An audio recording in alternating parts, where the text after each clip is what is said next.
Dans les archives départementales de La Rochelle, un document jauni daté de 1853 rapporte un événement dont personne ne voulait parler. Un affrontement qui aurait dû rester enterré.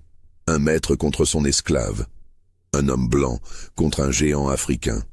Un duel qui transforma une plantation prospère en cimetière de secrets.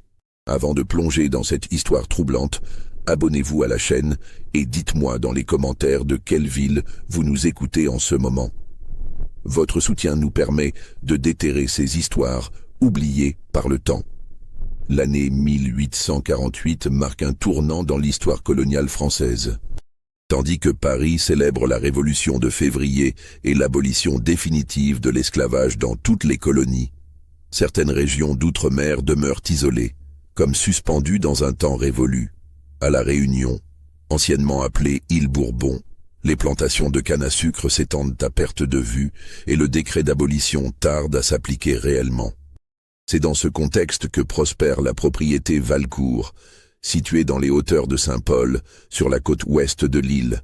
500 hectares de terres volcaniques fertiles, 320 esclaves officiellement recensés et une réputation qui fait trembler jusqu'aux autorités coloniales.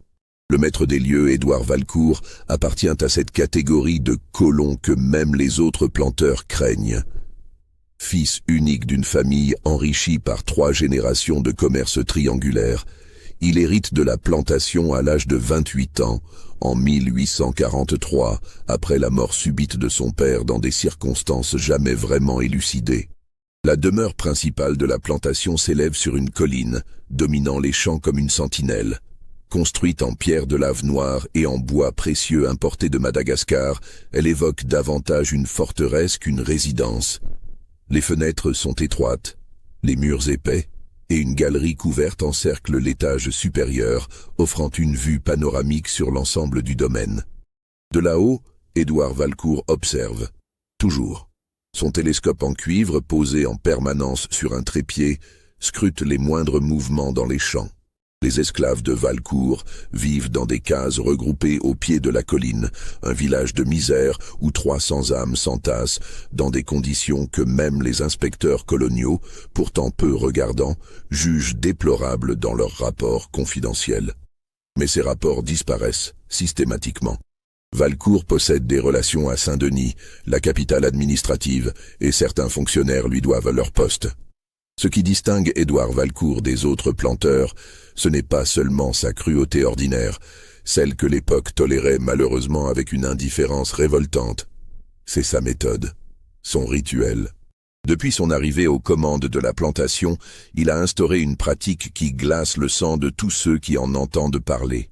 Une fois par mois, parfois plus souvent selon son humeur, Valcourt organise ce qu'il appelle des leçons d'ordre. Le principe est d'une simplicité terrifiante. Il choisit un esclave, généralement un homme dans la force de l'âge, et le provoque en duel. Pas un duel à mort officiellement. Non, un affrontement à main nue, ou parfois avec des bâtons, dans un cercle tracé à la chaux devant la maison principale. Les règles semblent équitables en apparence. Si l'esclave parvient à tenir debout plus de 5 minutes, il gagne sa liberté. Si Valcourt l'emporte, l'esclave retourne au champ avec quelques blessures et l'humiliation gravée dans la chair. Mais personne n'a jamais gagné. En 5 années, 42 hommes ont affronté Valcourt. 42 hommes se sont retrouvés au sol, le visage tuméfié, les côtes brisées, l'orgueil pulvérisé. Valcourt n'est pas un colosse. Il mesure à peine 1,75 m, possède une carrure athlétique sans être imposante. Mais il a été formé dès l'enfance par un ancien officier de la Grande Armée, maître d'armes et boxeur réputé. Chaque coup qu'il porte est calculé, précis, dévastateur. Il ne frappe jamais par rage, toujours avec méthode. Ses leçons servent un double objectif. Démontrer publiquement la supériorité physique du maître, briser psychologiquement toute velléité de rébellion. Mais il y a autre chose, quelque chose de plus sombre encore. Valcourt prend plaisir à ses combats. Ses yeux brillent d'une lueur étrange lorsqu'il attache ses cheveux en arrière, retrousse ses manches et pénètre dans le cercle. Les témoins parlent d'un sourire qui n'atteint jamais ses yeux, d'une concentration féroce, comme s'il cherchait quelque chose qu'il ne trouve jamais vraiment dans ces affrontements déséquilibrés. Les esclaves sont forcés d'assister. Tous, hommes, femmes, enfants. Ils forment un cercle silencieux autour du théâtre de violence, sous la surveillance des contremaîtres armés de fouets et de fusils. Le message est clair. Regardez, comprenez, n'oubliez jamais qui commande ici. Le printemps de 1851 apporte avec lui une chaleur étouffante et une tension palpable. Les nouvelles de l'abolition officielle circulent, malgré les efforts de Valcourt pour les étouffer. Des murmures courent dans les cases. Certains parlent de fuite vers Saint-Denis, d'autres d'une possible intervention des autorités. Mais Valcourt semble invulnérable, protégé par ses relations et par l'isolement géographique de sa plantation. C'est dans ce climat que se prépare le duel qui va tout changer. Le 23 avril 1851, un navire britannique accoste au port de Saint-Paul. Ce n'est pas inhabituel. La Réunion, située sur les routes commerciales de l'océan Indien, voit régulièrement des bâtiments de diverses nationalités faire escale pour se ravitailler. Mais ce navire transporte une cargaison inhabituelle. Officiellement, il s'agit d'un bateau marchand en provenance de Zanzibar. Officieusement, il pratique encore la traite, malgré son interdiction par la couronne britannique depuis 1833. À bord se trouvent 27 hommes et femmes originaires de la région des Grands Lacs africains, pas des esclaves, selon les documents. Des travailleurs engagés, une fiction juridique commode. Parmi eux, un homme attire immédiatement l'attention. Il se nomme Kimati. Aucun nom de famille n'est mentionné dans les registres, juste Kimati. Il mesure 2 mètres 8 centimètres. Ses épaules semblent taillées dans le granit. Son torse, large comme un tonneau, porte les scarifications rituelles du peuple Massaï. 3 lignes parallèles sur chaque joue, symbole de courage et d'initiation guerrière. Ses yeux d'un brun profond ne scillent jamais. Il a environ 30 ans, peut-être moins, peut-être plus. Personne ne le sait vraiment. Personne ne lui a demandé. Édouard Valcourt se trouve au port ce jour-là, discutant avec un négociant de Saint-Denis à propos d'une commande de machines pour sa sucrerie. Lorsqu'il aperçoit Kimati descendre la passerelle, enchaîné mais droit comme un arbre, quelque chose s'allume dans son regard. Ce n'est pas de la peur, ce n'est pas de l'admiration, c'est une forme de convoitise malsaine, le regard d'un chasseur qui vient de repérer la proie ultime. Valcourt s'approche du capitaine britannique, un certain Randolph Carver, homme rougeau à la barbe grisonnante et aux manières brutales. La négociation dure moins de 10 minutes. Valcourt offre un prix exorbitant, 3 fois la valeur habituelle d'un travailleur engagé. Carver accepte sans discuter, soulagé de se débarrasser de ce prisonnier qui a causé des troubles durant la traversée. 2 marins ont été blessés lorsque Kimati a tenté de briser ses chaînes lors d'une tempête au large de Madagascar. Le transfert se fait immédiatement. Kimati est conduit à la plantation Valcourt dans un chariot renforcé, accompagné de 4 contremaîtres armés. Durant tout le trajet, qui dure près de 3 heures sur les chemins défoncés menant vers les hauteurs, Kimati ne prononce pas un mot. Il observe. Les plantations qui défilent, les visages des autres esclaves dans les champs, les montagnes qui se dressent à l'horizon, couvertes de forêts luxuriantes. Il cherche déjà une issue. C'est évident dans la manière dont ses yeux scrutent chaque détail du paysage. À son arrivée à la plantation, Valcourt ordonne qu'on le conduise directement dans une case isolée, séparée du village des esclaves. Une petite construction en pierre, initialement utilisée comme réserve à outils, a été vidée pour lui. Une seule fenêtre, barrée de fer. Une porte massive, fermée de l'extérieur par 2 cadenas. Un lit de planches, un seau, rien d'autre. Les premiers jours, Kimati refuse toute nourriture. Les contremaîtres s'inquiètent. Un investissement aussi coûteux ne peut pas mourir de faim. Valcourt lui-même se rend à la case, accompagné d'un interprète, un ancien marin qui a vécu plusieurs années sur la côte Swahili et parle quelques dialectes d'Afrique de l'Est. La conversation est laborieuse, hachée, mais le message passe. Tu travailleras comme les autres, finit par dire Valcourt à travers l'interprète. Ou tu mourras. C'est aussi simple que cela. Kimati fixe Valcourt longuement. Puis, dans un français rudimentaire mais compréhensible, il répond « Je ne travaillerai jamais pour toi ». Le silence qui suit cette déclaration est pesant. Valcourt ne s'attendait pas à ce que Kimati parle français. Personne ne s'y attendait.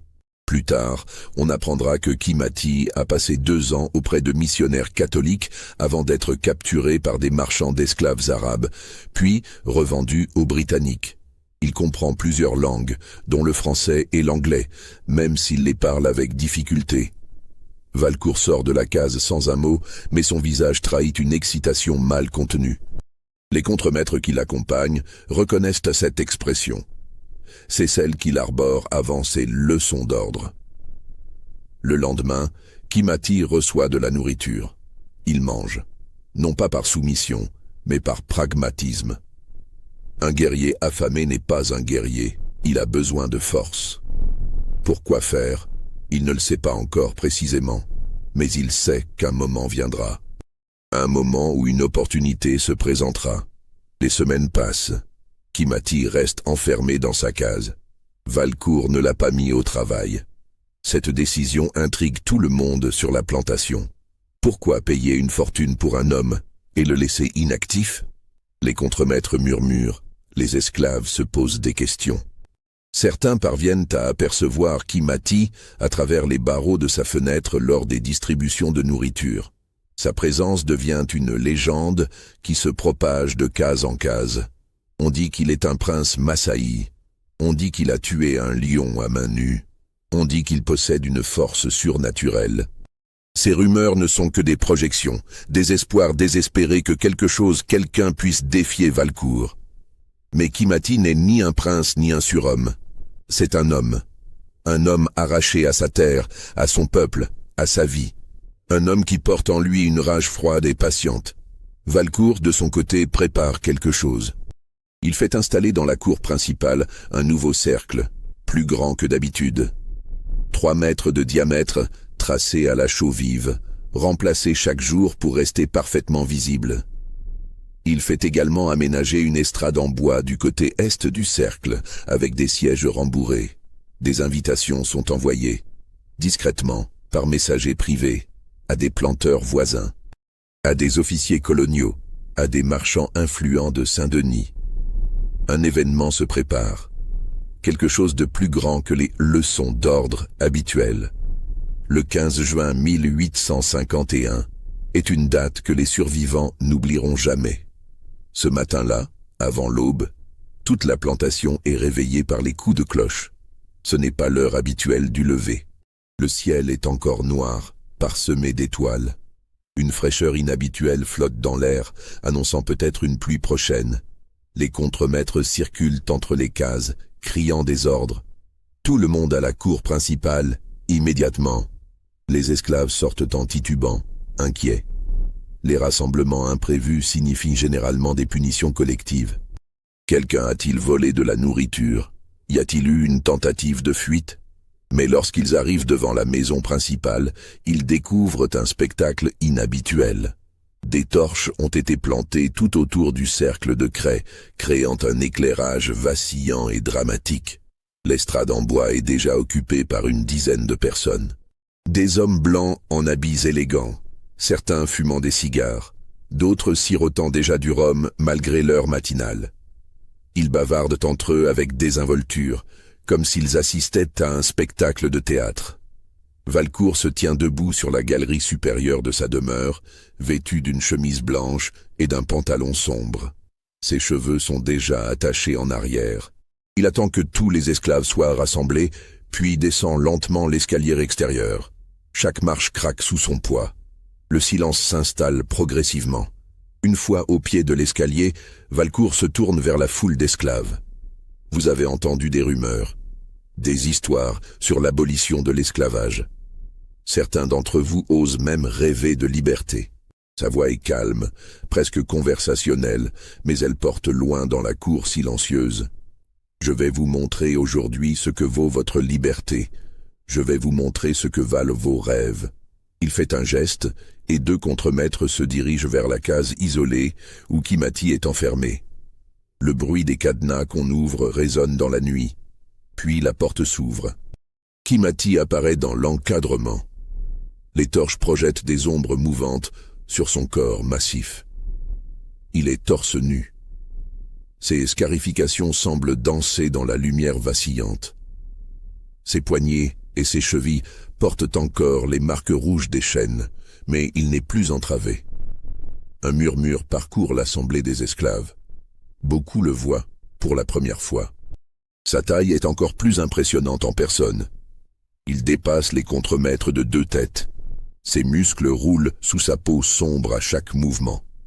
Les contremaîtres le poussent vers le cercle. Kimati avance lentement, observant la scène. Son regard balaye les invités sur l'estrade, puis les esclaves rassemblés, puis enfin Valcourt. Les 2 hommes se font face de part et d'autre du cercle de craie. « Voici les règles », annonce Valcourt, cette fois en français et en créole, pour que tout le monde comprenne. « Nous allons nous affronter dans ce cercle, à main nue.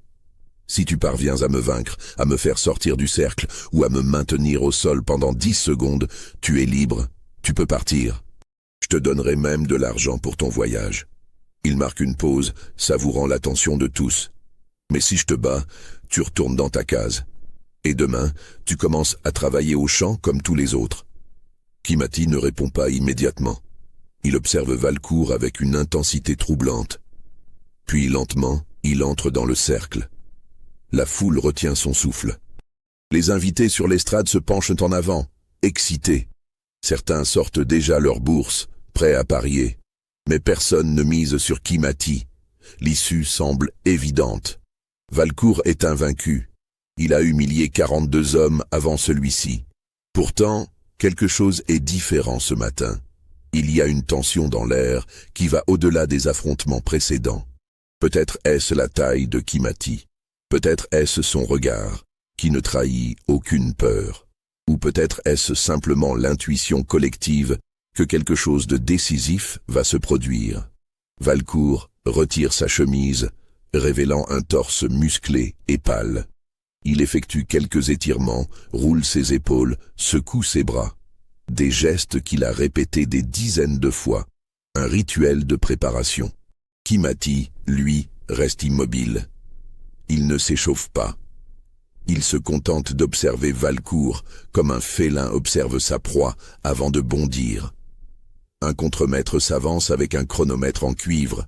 « Vous avez jusqu'à ce que le soleil touche l'horizon », annonce-t-il. C'est une autre règle de Valcourt. Ces duels ne peuvent durer que jusqu'au lever du soleil. Après cela, peu importe qui gagne, le combat s'arrête. Une règle qui ne s'est jamais appliquée. Aucun de ses adversaires n'a jamais tenu plus de 5 minutes.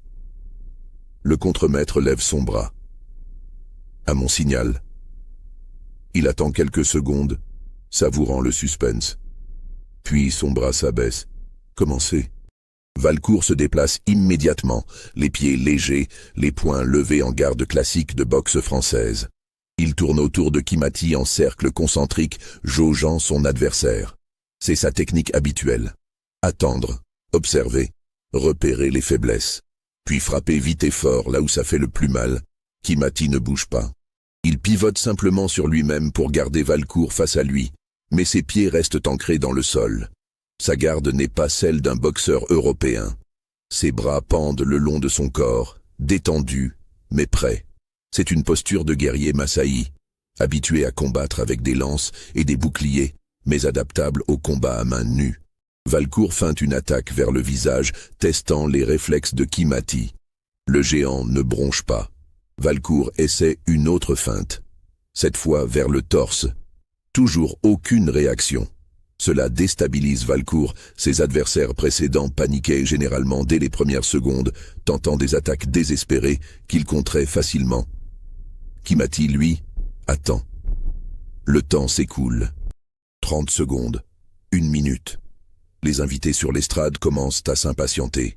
Ils sont venus voir un combat, pas une danse. Quelqu'un crie. Alors, Valcourt, tu as peur. Cette provocation a l'effet escompté. Valcourt se lance enfin dans une véritable attaque. Un direct du gauche vers le menton, suivi immédiatement d'un crochet du droit vers les côtes. 2 coups rapides, puissants, précis. C'est sa combinaison favorite. Celle qui a mis à terre des dizaines d'hommes. Mais Kimati réagit avec une vitesse stupéfiante pour quelqu'un de sa taille. Son bras gauche se lève, déviant le direct vers le menton. Son torse pivote légèrement et le crochet vers les côtes le frappe, mais sans la force complète. Valcourt sent son poing s'enfoncer dans un mur de muscles durs comme du bois. C'est comme frapper un arbre. Avant que Valcourt puisse reculer, la main droite de Kimati se referme sur son poignet. Une étreinte de fer. Valcourt tire de toutes ses forces, mais il ne peut pas se libérer. La différence de puissance physique brute est trop importante. Kimati lève Valcourt par le bras, le soulevant presque du sol, puis le projette violemment vers le bord du cercle. Valcourt roule sur lui-même et se relève immédiatement, le souffle coupé. Son poignet gauche est rouge, presque violacé à l'endroit où Kimati l'a saisi. Il secoue sa main, essayant de rétablir la circulation. Son regard a changé. Il n'y a plus de suffisance, plus de jeu. Il y a maintenant une concentration féroce et, pour la première fois, une pointe d'inquiétude. Les murmures se propagent dans la foule. Les esclaves échangent des regards incrédules. Valcourt a été repoussé. Ce n'est jamais arrivé. Sur l'estrade, les invités ne rient plus. Ils se penchent en avant, captivés. Valcourt change de tactique. Il comprend qu'il ne peut pas affronter Kimati en force. Il doit utiliser sa vitesse, sa technique. Il se met à bouger constamment, virevoltant autour de Kimati, lançant des coups rapides vers les jambes, vers les flancs, puis s'éloignant immédiatement avant que le géant puisse riposter. Cette stratégie fonctionne partiellement. Valcourt parvient à placer plusieurs coups solides, des coups qui feraient hurler de douleur un homme ordinaire. Mais Kimati encaisse sans broncher. Ses yeux ne quittent jamais Valcourt. Il tourne, lentement, méthodiquement, gardant toujours son adversaire en face de lui. 5 minutes passent, puis 10. Le contremaître avec le chronomètre semble hypnotisé par le spectacle. Il a presque oublié de surveiller le temps. Le soleil commence à poindre à l'horizon, une lueur orangée qui chasse progressivement l'obscurité. Valcourt respire bruyamment maintenant. Son torse luit de sueur. Ses coups, bien que toujours précis, perdent progressivement de leur puissance. Il commence à fatiguer. Kimati, lui, respire calmement par le nez. Il n'a presque pas bougé de sa position initiale au centre du cercle. Il a simplement encaissé, encore et encore. C'est alors que Kimati décide d'agir. Sans crier gare, il se lance en avant. Pas une charge brutale, mais un mouvement fluide et rapide. Son bras droit jaillit comme un serpent, visant la gorge de Valcourt. Le planteur parvient à esquiver de justesse, sentant les doigts de Kimati frôler son cou. Valcourt contre-attaque immédiatement, visant les reins de Kimati. Mais le géant pivote, et son coude percute la tempe de Valcourt. Le choc est brutal, Valcourt vacille, sa vision se brouille un instant. Il recule en titubant, essayant de garder son équilibre. Kimati ne le poursuit pas. Il reste au centre du cercle, observant. Cette retenue est calculée. Il pourrait probablement achever Valcourt maintenant, mais il attend. Pourquoi? Peut-être veut-il briser l'homme psychologiquement avant de le vaincre physiquement. Peut-être veut-il que tous les témoins voient bien ce qui se passe. Que l'invincible Valcourt est vulnérable. Valcourt reprend ses esprits, sa tempe saigne légèrement. Il touche la plaie, regarde le sang sur ses doigts. Son visage se durcit. La peur laisse place à la rage. Une rage froide, dangereuse. Il se jette sur Kimati avec une furie désespérée, lançant une série de coups sans pause, visant la tête, le torse, les bras, tout ce qui est à portée. Kimati se protège, ses avant-bras encaissant la majorité des coups. Mais quelques-uns passent. Un coup atteint son arcade sourcilière, ouvrant une coupure. Un autre percute ses côtes avec un craquement inquiétant. Kimati grimace pour la première fois, accusant le coup. Les deux hommes se battent maintenant avec une intensité terrible. Ils sont tous deux blessés, tous deux épuisés, Mais aucun ne recule. Le cercle de craie semble rétrécir autour d'eux. Leurs corps se heurtent, se repoussent, se cherchent dans une danse mortelle. Le soleil émerge complètement à l'horizon, baignant la scène d'une lumière dorée. Le contremaître consulte son chronomètre, puis regarde le ciel. Le temps est écoulé. Selon les règles de Valcourt, le combat devrait s'arrêter, mais personne n'ose intervenir. Personne ne veut briser ce moment. C'est Kimati qui porte le coup décisif. Il feinte une attaque vers la gauche, forçant Valcourt à se découvrir, puis son poing droit s'abat comme un marteau sur la clavicule du planteur. Le craquement résonne dans toute la cour. Valcourt hurle, un cri de douleur pure qui glace le sang de tous les témoins. Il s'effondre sur un genou tenant son épaule droite. Sa clavicule est brisée, c'est évident dans la manière anormale dont son épaule pend. Son visage est blême, couvert de sueur froide. Il tente de se relever, mais ses jambes ne répondent plus. La douleur est trop intense. Kimati se tient au-dessus de lui, immense, silencieux. Il pourrait le finir. Un coup de pied à la tête, et Valcourt serait inconscient, peut-être mort.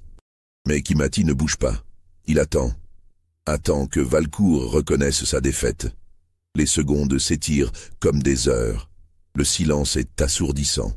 Puis, lentement, Valcourt lève sa main gauche, la seule qu'il peut encore bouger. C'est un geste d'abandon, de soumission. Un rugissement collectif s'élève de la foule des esclaves, un mélange de joie, de soulagement, d'incrédulité. L'impossible vient de se produire. Valcourt a été vaincu. Le maître invincible est à terre, brisé.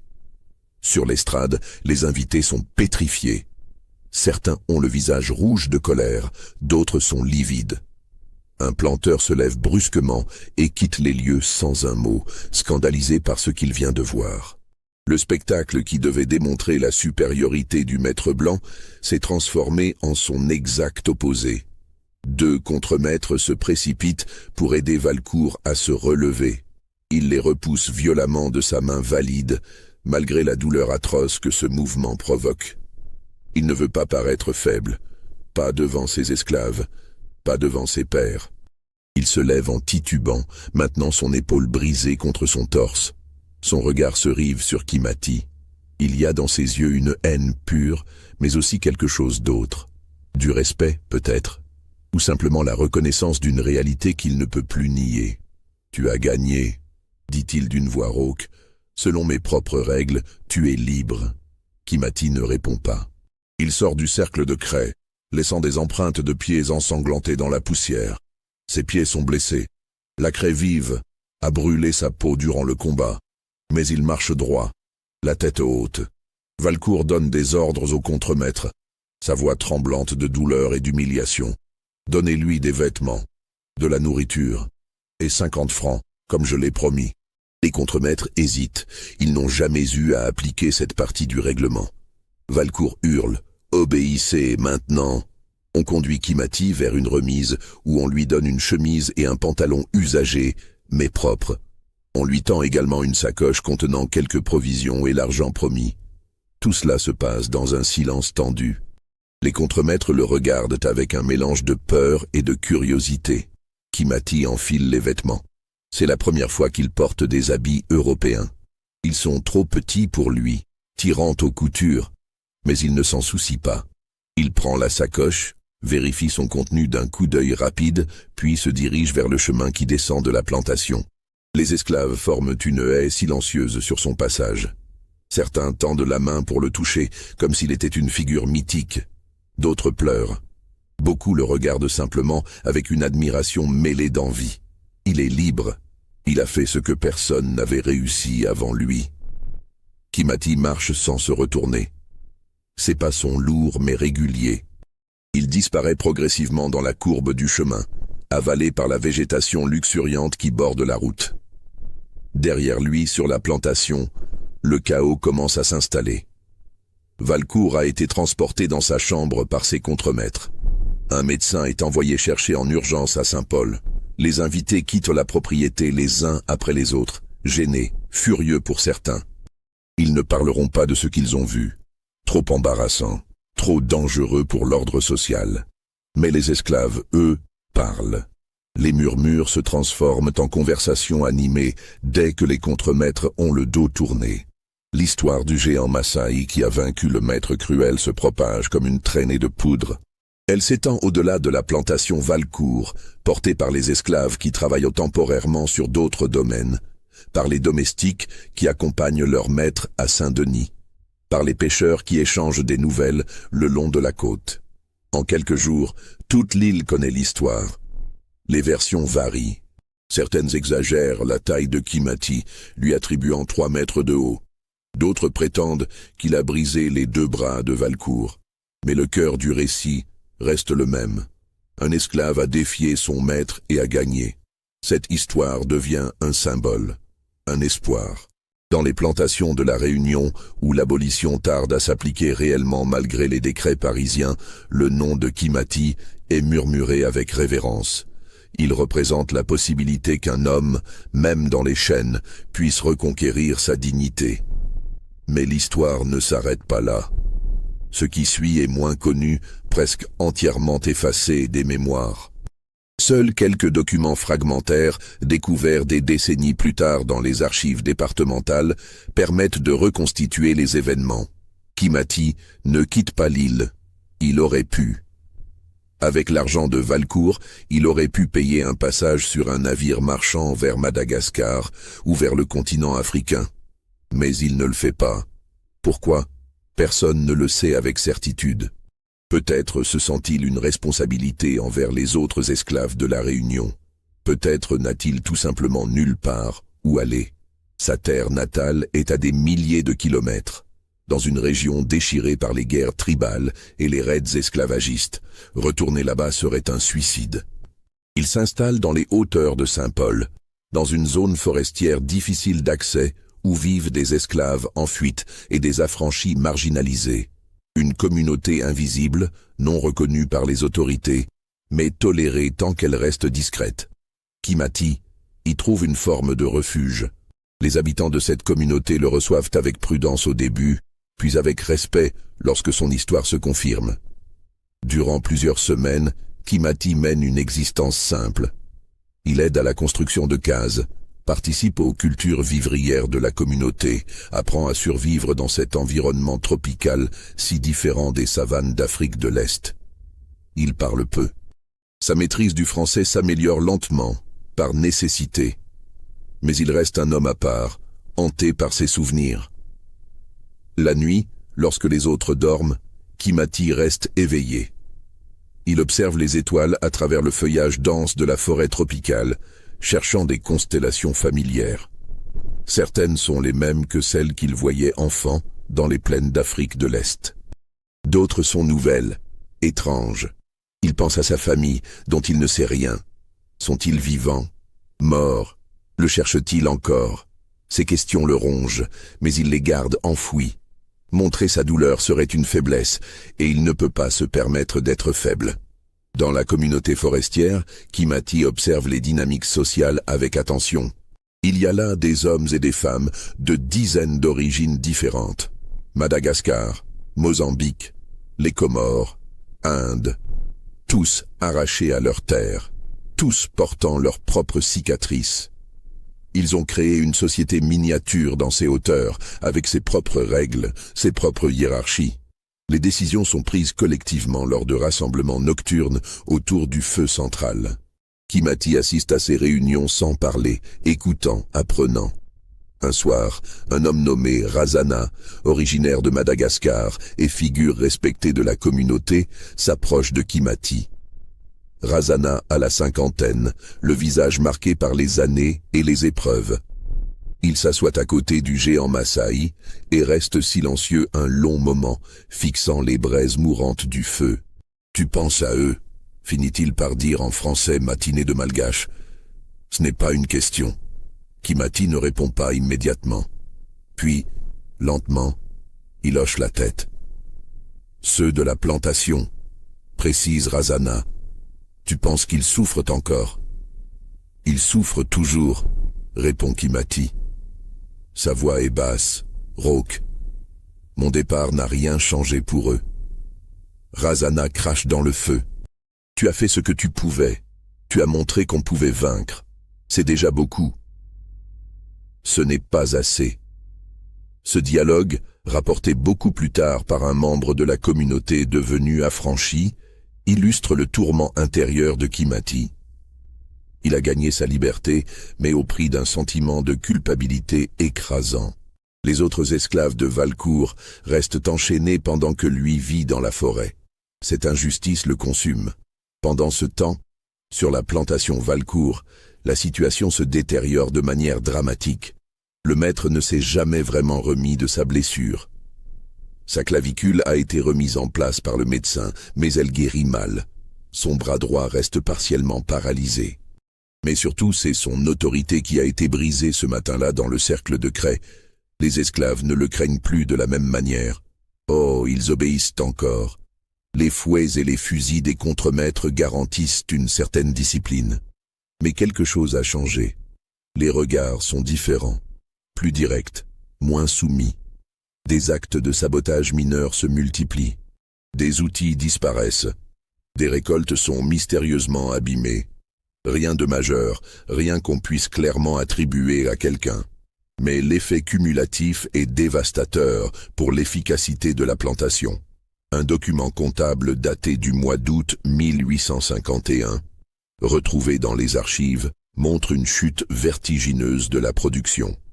La récolte de canne à sucre est en baisse de 40% par rapport à l'année précédente. Les coûts d'exploitation explosent.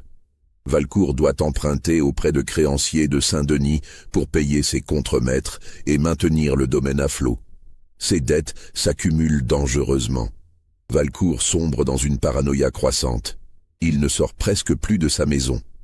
Il passe ses journées sur la galerie supérieure, scrutant les champs avec son télescope, convaincu que des complots se trament contre lui. Ses cheveux, autrefois noirs et soigneusement peignés, deviennent gris et hirsutes. Sa barbe pousse de manière inégale. Ses vêtements, toujours impeccables auparavant, portent maintenant des taches et des accrocs. Il augmente le nombre de contremaîtres, recrute même quelques mercenaires venus de Maurice pour renforcer la sécurité. Ces hommes, des vétérans des campagnes coloniales en Inde et en Afrique, sont brutaux et sans scrupules. Leur présence terrorise les esclaves, mais elle ne rétablit pas la productivité. Au contraire, la tension monte encore d'un cran. Les mercenaires battent sans raison, violents, volent.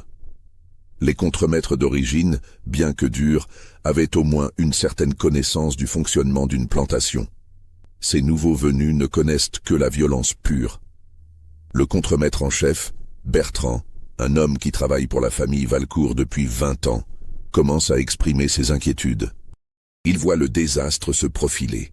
Dans une lettre à son frère à Saint-Denis, lettre qui sera retrouvée bien plus tard, il écrit avec une orthographe maladroite mais éloquente. Le maître n'est plus lui-même. Il voit des ennemis partout. Les nouveaux hommes qu'il a engagés sont des bêtes sauvages. Je crains que tout cela finisse dans le sang. Les esclaves parlent entre eux. Ils murmurent. Ils attendent-ils quelque chose? Je ne sais pas quoi, mais je le sens dans l'air. Le 8 septembre 1851, un événement précipite la catastrophe. 3 esclaves tentent de s'enfuir durant la nuit. Ce sont 2 frères, Armand et Louis, nés sur la plantation, et une jeune femme nommée Céleste, arrivée de Madagascar 5 ans plus tôt. Ils sont rattrapés par les contremaîtres dans les collines à quelques kilomètres de la plantation. Les chiens ont suivi leur piste facilement. Ils n'ont opposé aucune résistance. Selon la coutume brutale de l'époque, ils doivent être punis publiquement pour servir d'exemple.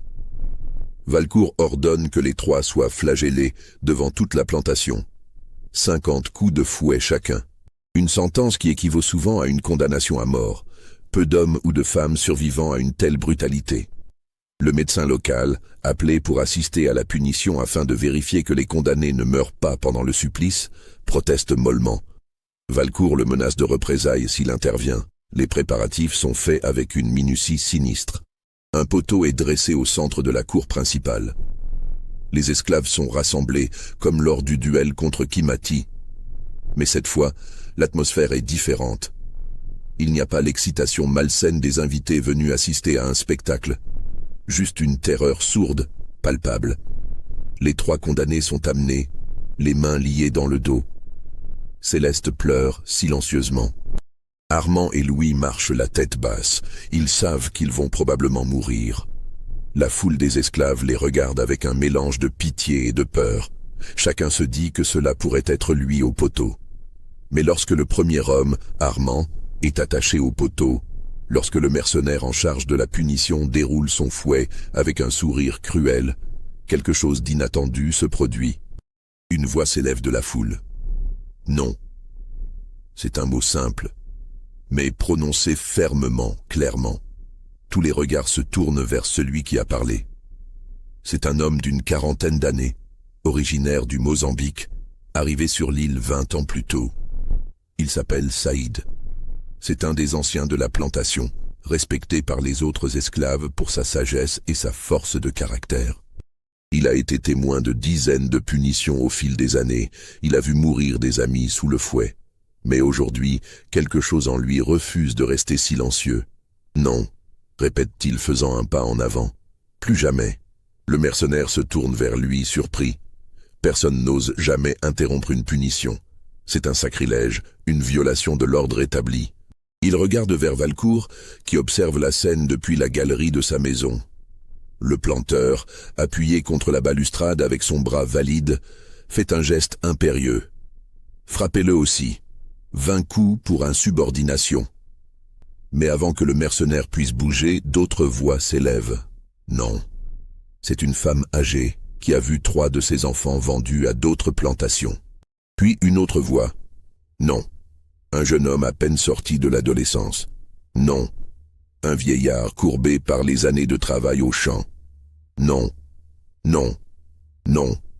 C'est une cascade de refus. Pas une révolte violente.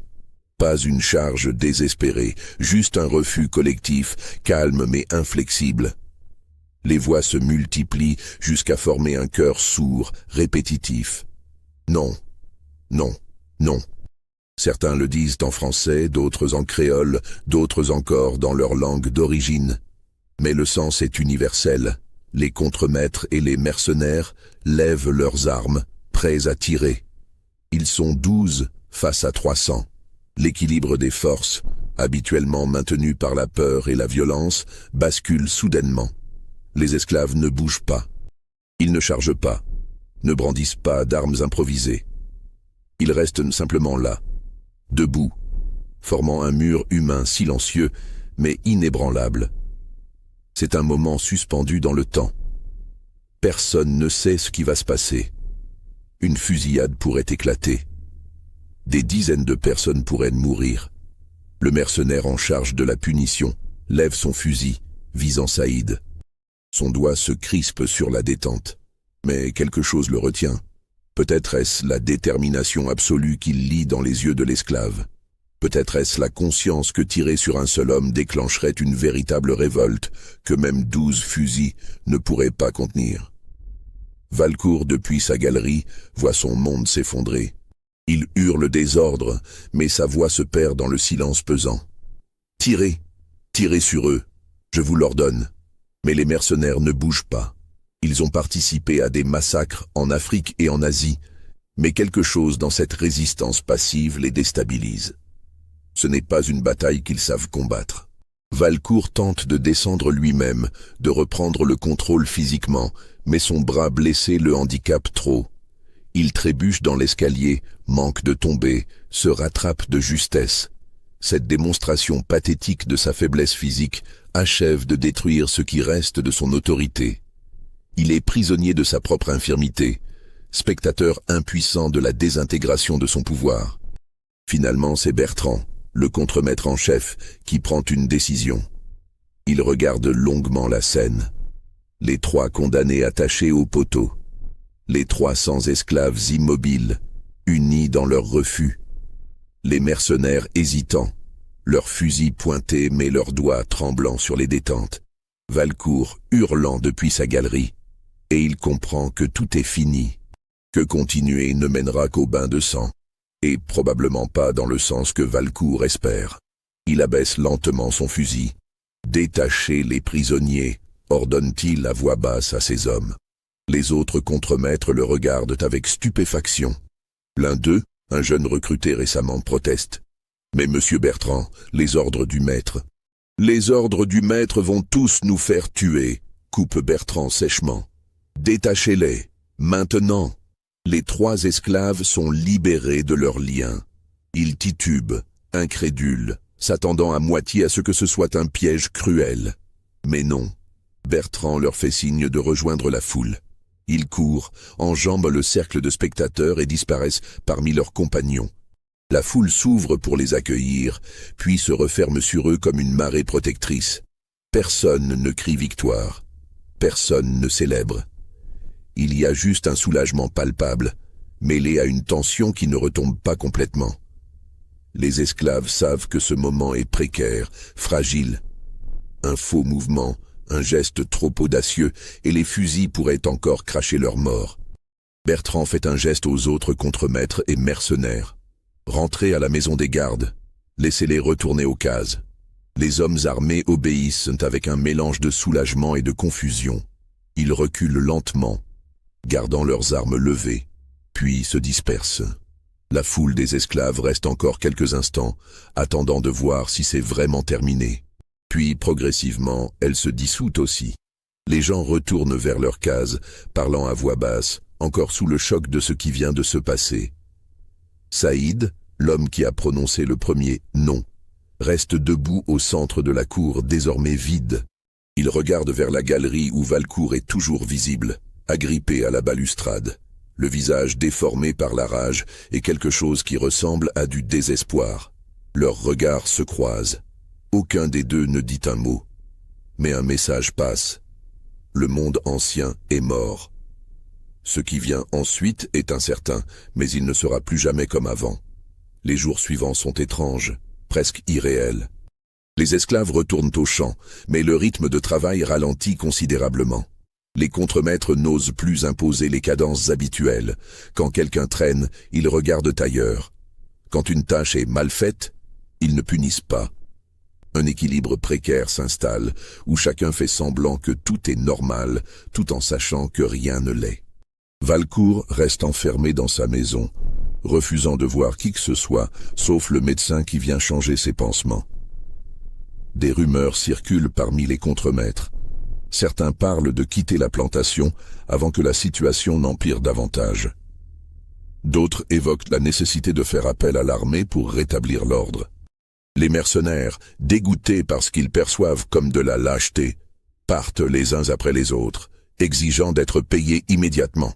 Valcourt doit vendre des objets précieux pour honorer leurs gages. Mais l'armée ne viendra pas. Les autorités coloniales de Saint-Denis ont leurs propres problèmes. L'application du décret d'abolition crée des tensions partout dans l'île. Des planteurs protestent, d'autres négocient des périodes de transition. Certains tentent même de contourner la loi en transformant leurs esclaves en engagés par des contrats léonins. Le gouverneur ne veut pas déclencher une crise majeure pour un seul domaine, aussi prospère ait-il été autrefois. C'est dans ce contexte de délabrement accéléré que Kimati réapparaît. La nouvelle de ce qui s'est passé le 8 septembre est parvenue jusqu'à la communauté forestière. Un esclave, profitant du relâchement de la surveillance, a fait le voyage jusqu'aux hauteurs pour raconter les événements. Lorsque Kimati entend le récit, quelque chose change dans son regard. Razana, l'ancien malgache, le voit immédiatement. « Tu vas y retourner », dit-il simplement. Kimati hoche la tête. Ils ont besoin de voir qu'il existe une autre voie. C'est dangereux. Valcourt pourrait te faire tuer. Officiellement, tu es un homme libre, mais dans sa tête, tu restes un esclave qui l'a humilié. Je sais. Mais je dois y aller. Razana soupire, puis sourit légèrement. Alors tu n'iras pas seul. Le groupe qui se forme est composé d'une dizaine de personnes. Des hommes et des femmes de la communauté forestière qui ont entendu parler de ce qui se passe à la plantation Valcourt et qui veulent t'aider. Ils ne sont pas armés, du moins pas visiblement. Quelques bâtons de marche, quelques couteaux de travail dissimulés. Mais ce n'est pas une expédition militaire. C'est une délégation. Ils descendent des hauteurs au petit matin, lorsque la brume enveloppe encore les collines. Leur progression est lente mais déterminée. Kimati marche en tête, sa silhouette massive reconnaissable même de loin. Certains paysans qui les voient passer depuis leurs champs font des signes de la main. L'histoire du géant Massaï s'est répandue partout. Il est devenu une figure légendaire. Lorsqu'ils arrivent en vue de la plantation Valcourt, vers la mi-journée, ils s'arrêtent un instant. Kimati observe les lieux. Rien n'a vraiment changé en apparence. Les champs de canne, les cases des esclaves, la grande maison sur sa colline. Mais il sent que quelque chose est différent. L'atmosphère, une tension électrique dans l'air. Ils reprennent leur marche, descendant ouvertement le chemin principal. Les premiers à les voir sont des enfants qui jouent près des cases. Ils courent, criant avec excitation. Le géant est revenu. Les adultes sortent de leurs abris, incrédules. Certains pensent d'abord que c'est une hallucination collective. Mais non, c'est bien lui, en chair et en os, marchant vers la cour principale comme s'il ne craignait rien. Les contremaîtres, alertés par le remue-ménage, se précipitent avec leurs armes. Ils entourent le groupe de Kimati, fusil braqué. Bertrand, le contremaître en chef, s'avance. Il reconnaît immédiatement le géant Massaï. Son visage trahit un mélange de surprise et de quelque chose qui ressemble à du respect. « Que viens-tu faire ici ?» demande-t-il sans hostilité apparente. Kimati lève les mains, paumes ouvertes, dans un geste de paix. « Nous sommes venus parler », dit-il en français, articulant lentement chaque mot.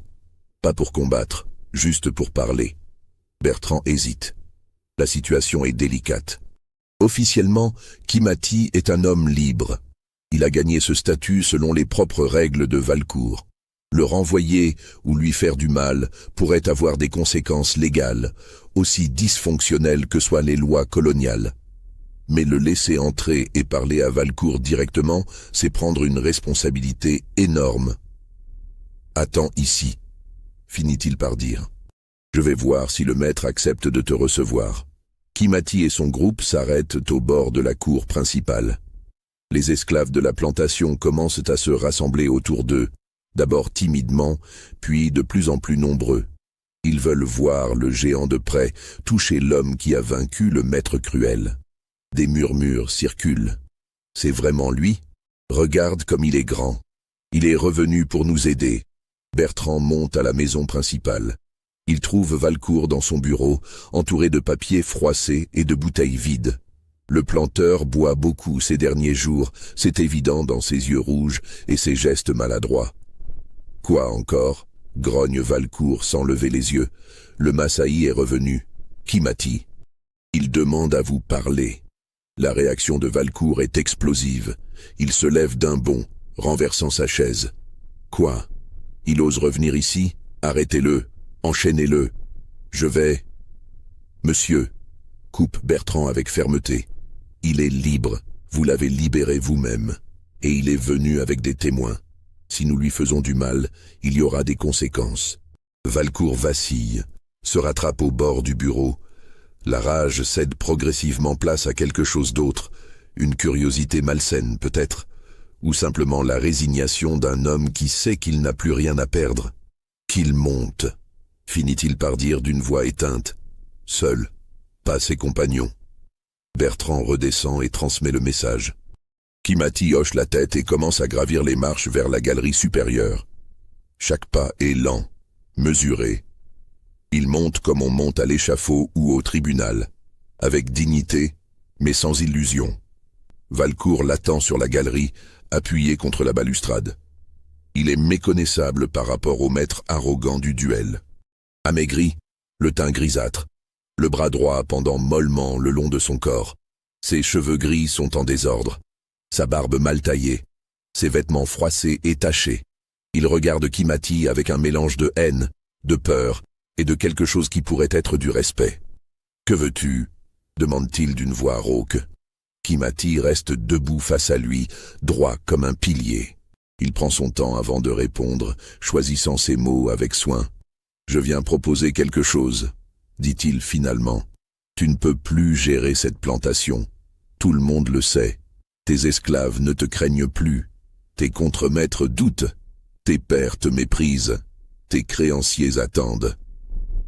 Chaque mot est une lame plantée dans la fierté déjà exsangue de Valcourt. Il serre son poing valide jusqu'à ce que ses jointures blanchissent, mais il ne répond pas. Il sait que c'est vrai. Laisse-les partir, continue Kimati. Tous, libère-les officiellement. Accepte ce que la loi française impose de toute façon. Et peut-être pourras-tu négocier avec eux pour qu'ils restent travailler ici, mais comme hommes libres, avec un salaire. Peut-être pourras-tu sauver quelque chose de ta plantation. Sinon, elle mourra. Et toi, avec elle. Le silence qui suit cette proposition est lourd, presque physique. C'est une idée révolutionnaire pour l'époque, du moins dans cette région. Quelques planteurs progressistes à Maurice et à La Réunion ont commencé à expérimenter ce système, mais il reste minoritaire. La plupart des colons voient l'abolition comme la fin de leur monde, pas comme une opportunité de transformation. Valcourt ricane amèrement. Et pourquoi ferais-je cela? Par bonté d'âme? Parce qu'un esclave fugitif me le demande? Non, répond Kimati calmement. Parce que c'est ta seule chance de survie. Regarde-toi, tu te détruis. Cette plantation te détruit. La haine que tu portes te détruit. Si tu continues ainsi, dans 6 mois, tu seras mort ou ruiné. Probablement les deux. Ce n'est pas une menace directe, c'est une prédiction. Et tous ceux qui sont présents, y compris Bertrand qui écoute au pied de l'escalier, savent qu'elle est vraie. Les semaines qui suivent cette confrontation restent obscures, enveloppées dans une brume d'incertitude que même les archives les plus méticuleuses ne parviennent pas à dissiper complètement.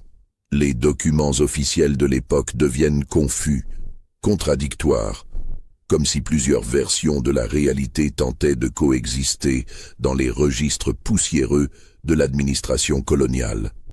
Un document daté du 26 septembre 1851, signé de la main tremblante d'Édouard Valcourt, enregistre la libération de 68 esclaves. Pas tous, juste 68, choisis selon des critères qui restent opaques. Certains sont âgés, d'autres malades, quelques-uns sont des enfants. C'est un premier pas, minuscule, presque insultant dans sa timidité. Mais c'est un pas. D'autres papiers, découverts dans un carton différent des archives départementales, suggèrent que la plantation a été placée sous une forme de tutelle administrative informelle. Un comptable de Saint-Denis, nommé Laurent Duchamp, commence à apparaître dans les registres comme administrateur provisoire. Il semble avoir été envoyé par les créanciers de Valcourt pour tenter de sauver ce qui peut l'être de l'investissement. Ses notes personnelles, conservées par ses descendants et données aux archives dans les années 1960, dressent un portrait glaçant de la situation. « Je suis arrivé à la propriété Valcourt le 3 octobre », écrit-il dans un rapport daté du 15 octobre 1851. L'état des lieux est catastrophique. Les champs sont à moitié abandonnés. Les équipements de la sucrerie sont endommagés par le manque d'entretien. La discipline est inexistante. Le maître lui-même est dans un état lamentable, alternant entre des crises de rage et des périodes d'apathie complète. Il boit énormément et refuse la plupart du temps de discuter des affaires de la plantation. Les esclaves travaillent quand bon leur semble et les contremaîtres n'osent plus rien imposer. J'ai tenté de rencontrer ce Kimati dont tout le monde parle, mais il semble s'être évanoui dans la nature après sa visite dramatique du mois précédent. Ce témoignage est crucial car il confirme plusieurs éléments clés. Premièrement, que Kimati est effectivement revenu et a confronté Valcourt. Deuxièmement, que la plantation est en pleine décomposition. Troisièmement, et c'est peut-être le plus important, que Kimati a disparu de nouveau après cet épisode. Duchamp tente pendant plusieurs mois de redresser la situation. Il négocie avec les anciens esclaves, proposant des contrats de travail qui, bien que léonins selon les standards modernes, sont révolutionnaires pour l'époque. Un salaire mensuel minuscule, le droit de cultiver un petit lopin de terre pour leur usage personnel, et la promesse qu'aucune violence physique ne sera exercée contre eux. Environ 150 personnes acceptent ces termes. Les autres quittent la plantation. certains rejoignant les communautés des hauteurs, d'autres tentant leur chance à Saint-Denis ou dans d'autres parties de l'île. Valcourt lui-même devient une ombre. Les témoignages de ceux qui le voient durant cette période le décrivent comme un homme brisé, vieilli prématurément. Il a 41 ans mais en paraît 60. Ses cheveux sont devenus complètement blancs. Il ne sort presque plus de sa chambre. Le médecin qui le visite en novembre 1850 et un note dans son carnet. Le patient souffre de mélancolie profonde. Il refuse de s'alimenter correctement. Son bras droit est maintenant complètement paralysé. Il parle seul, évoquant constamment un géant qui l'aurait maudit. Je crains pour sa santé mentale. La référence à une malédiction est intéressante. Elle suggère que Valcourt, dans sa déchéance, a commencé à attribuer une dimension quasi surnaturelle à Kimati. C'est une façon pour son esprit de rationaliser l'irrationalisable pour lui. Comment un simple esclave a-t-il pu le vaincre? Comment son autorité absolue s'est-elle effondrée si rapidement? Dans l'impossibilité d'accepter la réalité, celle de sa propre brutalité et de l'insoutenabilité du système esclavagiste, Valcourt se réfugie dans une forme de pensée magique.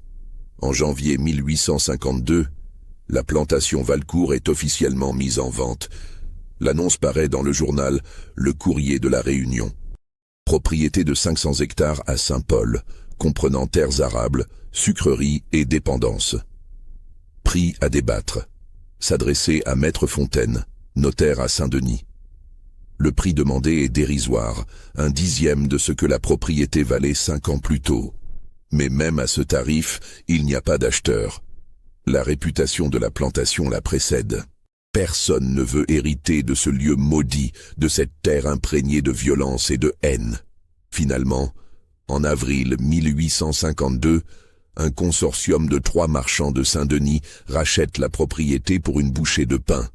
Leur intention n'est pas de maintenir la plantation en activité, mais de démanteler les équipements de la sucrerie et de revendre les terres par parcelles. C'est la fin de la plantation Valcourt telle qu'elle existait. Quant à Édouard Valcourt lui-même, son destin devient encore plus obscur après la vente.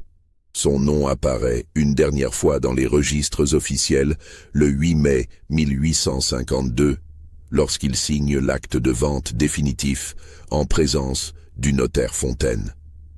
Le notaire note dans la marge du document. Le vendeur paraissait absent, hébété. Il a signé sans poser de questions sur le prix ou les conditions. Il a simplement demandé si cette signature le libérait de ses dettes.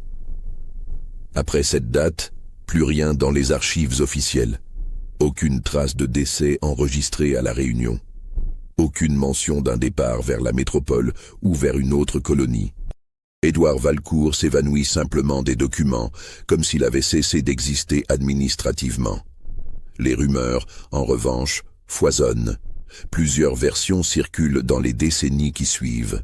Selon une première version, recueillie par le missionnaire que nous avons mentionné précédemment, Valcourt aurait effectivement quitté l'île pour Madagascar fin 1852. Il aurait tenté de se refaire là-bas, peut-être dans le commerce avec les tribus locales, mais aurait été tué lors d'une attaque de bandits en 1854.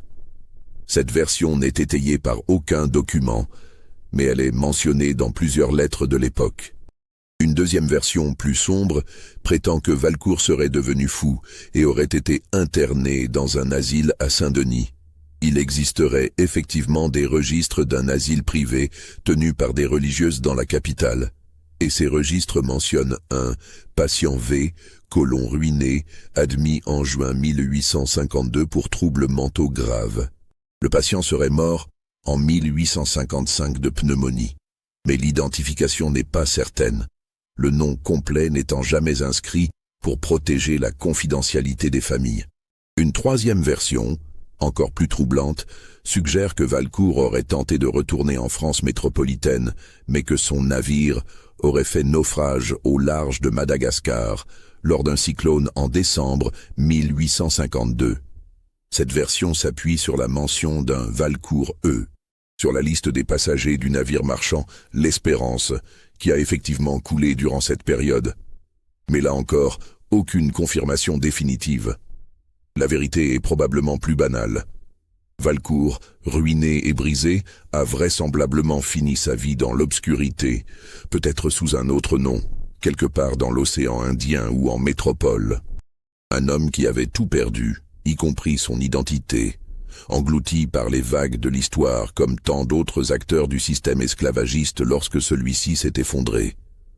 Kimati, lui, reste encore plus énigmatique. Après sa réapparition spectaculaire à la plantation en septembre 1851, il semble littéralement se dissoudre dans le paysage. Les témoignages le concernant deviennent sporadiques, contradictoires, presque mythiques. Un rapport de gendarmerie daté de novembre 1853 mentionne un individu de très grande taille, probablement originaire d'Afrique de l'Est, portant des scarifications tribales, qui aurait été aperçu dans les hauteurs de Sillaos, une région montagneuse et difficile d'accès au centre de l'île. Selon le rapport, cet individu dirigeait un groupe de marrons, ces esclaves en fuite qui vivaient cachés dans les montagnes. Le gendarme écrit « Nous avons tenté d'approcher le campement, mais ils ont disparu dans la forêt avant que nous puissions les intercepter. » Les témoignages des paysans locaux décrivent leur chef comme un géant tranquille mais impressionnant, respecté de tous.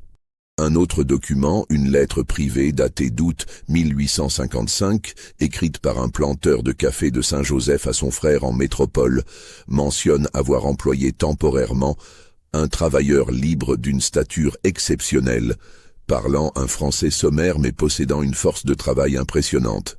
Le planteur ajoute « Cet homme est resté chez moi 3 mois, a accompli un travail remarquable dans le défrichage d'un nouveau champ, puis est reparti un matin sans explication.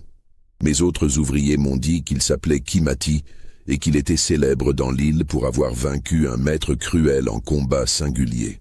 Je ne sais si cette histoire est vraie, mais l'homme avait effectivement des mains comme des battoirs et un regard qui commandait le respect. » Le témoignage du missionnaire que nous avons déjà évoqué, daté de 1862, offre peut-être la description la plus détaillée et la plus émouvante.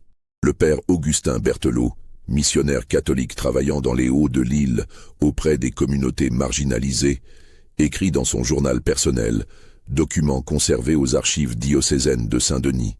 Le 15 juillet de cette année, j'ai rencontré un homme remarquable dans la petite communauté agricole de Dosdan, perdu dans les montagnes, au-dessus de Saint-Louis.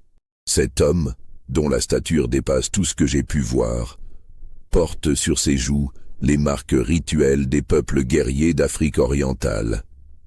Il se nomme Kimati et semble être le leader informel de cette communauté d'une trentaine de personnes, toutes d'anciennes esclaves affranchies ou fugitives. J'ai tenté de converser avec lui sur des sujets de spirituel, espérant peut-être l'amener vers la foi catholique, mais il m'a écouté poliment avant de décliner avec une dignité touchante.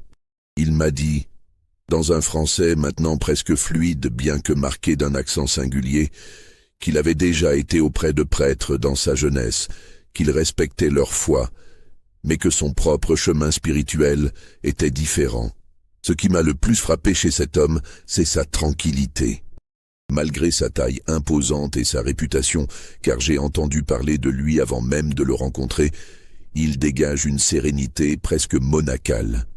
Les membres de sa communauté parlent de lui avec un respect qui confine à la vénération, non pas parce qu'il impose quoi que ce soit par la force, mais parce qu'il incarne quelque chose qu'ils ont perdu et retrouvent en sa présence.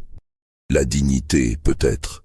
La certitude qu'un homme peut rester debout, même lorsque le monde conspire à le faire plier.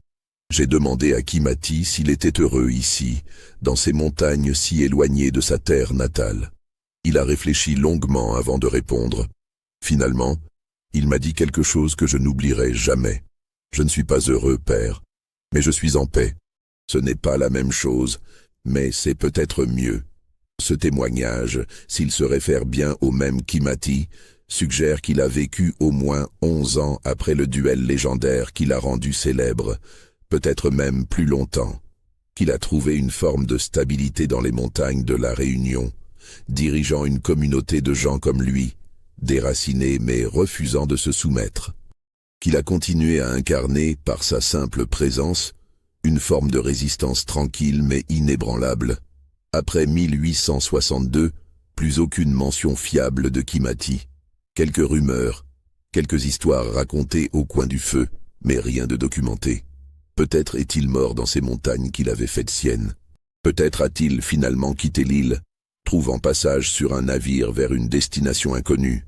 Peut-être a-t-il simplement changé de nom, décidant de vivre ses dernières années dans l'anonymat complet. Ce qui reste, au-delà des incertitudes factuelles, ce sont les histoires. Les récits transmis oralement de génération en génération dans les familles descendant des anciens esclaves de la Réunion. Des histoires qui parlent d'un géant venu d'Afrique, qui a défié le maître cruel et a gagné. Des histoires qui ont inspiré d'autres refus, d'autres résistances, d'autres affirmations de dignité humaine face à l'oppression. Ces histoires ont évolué au fil du temps, bien sûr. Certaines versions exagèrent la taille de Kimati, lui attribuant 3 mètres ou plus. D'autres ajoutent des éléments dramatiques qui n'ont probablement jamais existé. Mais le cœur du récit demeure constant. Un homme qui refuse de se soumettre. Un système qui s'effondre face à ce refus. Une victoire improbable qui change tout. L'historien Philippe Roussel, que nous avons mentionné au début, est le premier à tenter une reconstitution sérieuse des événements. En 1923, 72 ans après les faits, il retrouve le document jauni dans les archives départementales de La Rochelle. Pourquoi La Rochelle? Parce qu'une partie des archives coloniales de La Réunion avait été rapatriée en métropole après la Première Guerre mondiale, dans le cadre d'une réorganisation administrative. Le hasard voulut que ce document particulier, coincé entre des registres de douane et des actes notariés, se retrouve à La Rochelle plutôt qu'à Paris ou Aix-en-Provence. Roussel est immédiatement fasciné. Il passe les mois suivants à chercher d'autres traces, d'autres documents. Il écrit à l'évêché de Saint-Denis qui lui envoie une copie du journal du père Berthelot. Il retrouve des descendants de Laurent Duchamp, le comptable qui avait tenté de sauver la plantation Valcourt, et obtient accès aux notes personnelles du comptable. Il fait même le voyage à La Réunion, en 1924, où il interroge des personnes âgées dont les grands-parents ou arrière-grands-parents auraient pu connaître Kimati ou être témoins du duel. Les témoignages qu'il recueille sont troublants dans leur consistance. Un vieil homme de 92 ans, rencontré dans un village des hauteurs de Saint-Paul, affirme que sa grand-mère était présente lors du duel et qu'elle en parlait souvent jusqu'à sa mort en 1890. Elle disait que c'était le jour où le ciel avait changé de couleur, raconte le vieil homme à Roussel. Que le géant d'Afrique avait brisé quelque chose dans l'air, quelque chose d'invisible mais de réel, que plus rien n'avait été pareil après. Une femme de 80 ans, vivant à Saint-Louis, raconte que son arrière-grand-père avait travaillé à la plantation Valcourt dans les années précédant le duel. Il décrivait Kimati comme un géant tranquille qui ne souriait jamais mais dont les yeux brillaient quand il regardait les montagnes, comme s'il voyait quelque chose que personne d'autre ne pouvait voir. Mon arrière-grand-père disait que Kimati portait en lui toute l'Afrique et que c'est pour cela qu'il était invincible. Roussel compile ses récits dans un article de 15 pages qu'il publie dans un bulletin historique local en 1925. Le duel de Saint-Paul, histoire ou légende. L'article passe largement inaperçu à l'époque, noyé dans les préoccupations de l'entre-deux-guerres. La France se reconstruit après le conflit, l'économie vacille, les tensions politiques montent. Qui se soucie d'une histoire vieille de 75 ans, survenue dans une lointaine colonie? Mais l'article ne disparaît pas complètement. Il est conservé dans quelques bibliothèques universitaires. Quelques chercheurs le mentionnent en notes de bas de page dans des travaux sur l'histoire coloniale. Et puis, dans les années 1970, durant une période de réévaluation critique de l'histoire coloniale française, il est redécouvert. De jeunes historiens, souvent d'origine réunionnaise ou antillaise, commencent à s'intéresser aux histoires de résistance esclave qui avaient été marginalisées ou ignorées par l'historiographie traditionnelle. L'article de Roussel refait surface. Des recherches supplémentaires sont menées. De nouveaux témoignages oraux sont collectés auprès des descendants des communautés concernées. Lentement, l'histoire de Kimati et de son duel contre Valcourt sort de l'ombre. Des historiens modernes ont tenté de vérifier les faits avec les outils contemporains. Ils ont identifié l'emplacement exact de l'ancienne plantation Valcourt, dans les collines au-dessus de Saint-Paul. L'endroit est aujourd'hui une zone semi-abandonnée, envahie par la végétation tropicale luxuriante qui reprend rapidement ses droits dans ce climat. Les murs de pierre de lave de l'ancienne maison principale sont encore debout, noircis par le temps et les intempéries. Le toit s'est effondré depuis longtemps, laissant les poutres exposées pointées vers le ciel comme des doigts accusateurs. Des fouilles archéologiques limitées ont été menées sur le site dans les années 1990 par une équipe de l'Université de La Réunion. Les archéologues ont mis au jour plusieurs objets qui témoignent de la vie sur la plantation au XIXe siècle. Des outils agricoles rouillés, fossiles et houx. Des fragments de poterie, certains d'origine européenne, d'autres clairement africains ou malgaches, témoignant de la diversité des populations qui vivaient là. Des pièces de monnaie françaises datant des années 1840 et 50. Des boutons de vêtements, des clous forgés à la main.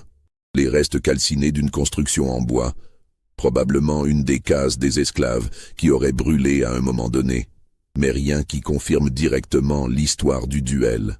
Pas de médaillon portant le nom de Kimati, pas de documents enterrés racontant les événements. L'archéologie, aussi précieuse soit-elle, a ses limites. Elle peut confirmer qu'une plantation existait bien à cet endroit, qu'elle était habitée par des dizaines de personnes d'origines diverses, qu'elle a été abandonnée dans la seconde moitié du XIXe siècle, mais elle ne peut pas prouver ou infirmer le récit spécifique du duel. Le débat continue donc parmi les historiens. Certains, les plus sceptiques, pensent que l'histoire est largement exagérée. Une légende urbaine qui a pris des proportions mythiques au fil des décennies. Il souligne l'absence de témoignages écrits contemporains des faits, hormis quelques documents administratifs fragmentaires. Il note que les récits oraux, bien que précieux, sont sujets à déformation et embellissement au fil des générations. D'autres historiens, plus nombreux aujourd'hui, affirment que l'essentiel des faits est probablement véridique, même si les détails ont pu être romancés. Ils s'appuient sur la convergence des témoignages oraux, sur les documents d'archives qui, bien que lacunaires, sont cohérents avec le récit principal, et sur la plausibilité historique globale de l'histoire. Des duels entre maîtres et esclaves, bien que rares, sont documentés dans d'autres contextes coloniaux. L'effondrement de plantations suite à des troubles sociaux est un phénomène bien attesté dans les années précédant et suivant l'abolition. L'existence de communautés marronnes dans les hauteurs de La Réunion est un fait historique indiscutable. Ce qui est indéniable, au-delà du débat académique sur la véracité factuelle de chaque détail, c'est l'impact symbolique de cette histoire. Dans la mémoire collective de La Réunion, particulièrement dans les communautés descendant des esclaves, le duel entre Kimati et Valcourt représente un moment de basculement, un moment où l'ordre esclavagiste, malgré toute sa brutalité et son apparente invincibilité, a été défié et vaincu. Pas par une insurrection sanglante qui aurait été réprimée dans le sang, pas par une intervention extérieure de puissances abolitionnistes, mais par la force, le courage et la dignité d'un seul homme qui a refusé de se soumettre. Aujourd'hui, si vous visitez Saint-Paul, vous trouverez dans le quartier des Hauts une petite plaque commémorative installée en 1996 à l'initiative d'associations locales de préservation de la mémoire historique. Elle est fixée sur un mur de pierre à un carrefour de chemin, non loin de l'emplacement présumé de l'ancienne plantation Valcourt. La plaque est modeste, en bronze patiné par le temps et le climat tropical. L'inscription est simple, en français et en créole réunionnais. À la mémoire de Kimati, guerrier Massaï et symbole de résistance. Que son courage inspire les générations futures. Pour souvenir Kimati, Guerrier Maasai ex-symbole résistance. Son courage y inspire tout the moon. Des fleurs fraîches sont souvent déposées au pied de la plaque. Des touristes s'y arrêtent parfois, intrigués, et demandent aux habitants locaux qui était cet homme. Les réponses varient, chacun racontant l'histoire à sa manière, ajoutant parfois des détails, en omettant d'autres.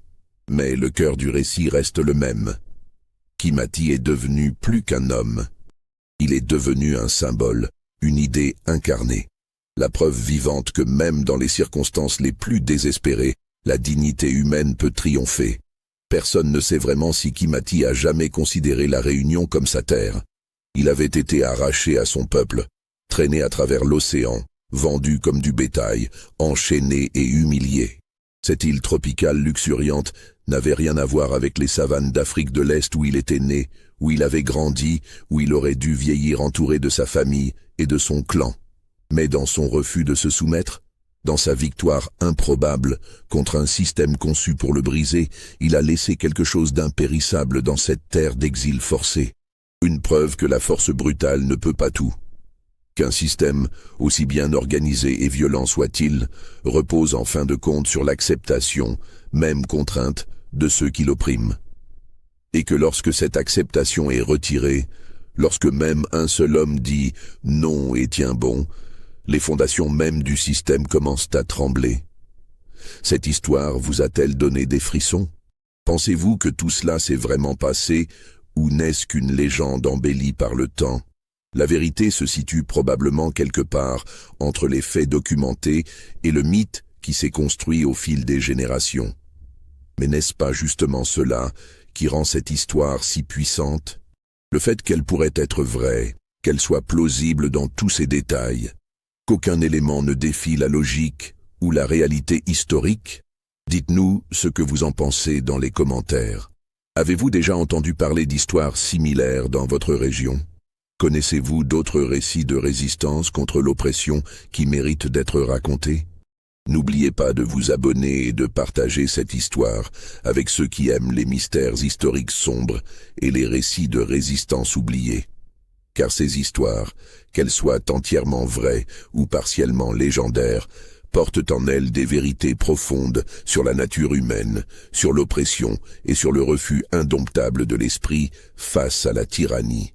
Elles nous rappellent que l'histoire n'est pas seulement faite par les puissants, les riches, ceux dont les noms remplissent les livres d'histoire officiels. Elle est aussi faite par des hommes comme Kimati, dont le nom ne serait probablement jamais apparu dans aucun registre si ce n'était pour ce moment unique. Ce duel dans un cercle de craie, ce refus de plier qui a changé le cours de dizaines, peut-être de centaines de vies. Et peut-être quelque part dans les montagnes de la Réunion, dans le bruissement du vent à travers les forêts tropicales, dans le murmure des rivières qui descendent vers l'océan, dans les ruines silencieuses de l'ancienne plantation Valcourt, les échos de ces événements résonnent encore. Pas comme des fantômes au sens surnaturel du terme, mais comme des souvenirs inscrits dans la terre elle-même, dans la mémoire collective de ceux qui y vivent, dans les histoires qui continuent à être racontées génération après génération. Car c'est cela, finalement, la vraie immortalité. Pas les monuments de marbre ou les statues de bronze qui finissent par s'éroder et tomber. Mais les histoires qui survivent, qui se transmettent, qui continuent à inspirer. Et tant qu'il y aura quelqu'un pour raconter l'histoire de Kimati, le géant Maasai qui a vaincu le maître cruel dans un duel à main nue, tant qu'il y aura quelqu'un pour écouter cette histoire et en tirer force et inspiration, Kimati, d'une certaine manière, sera toujours vivant.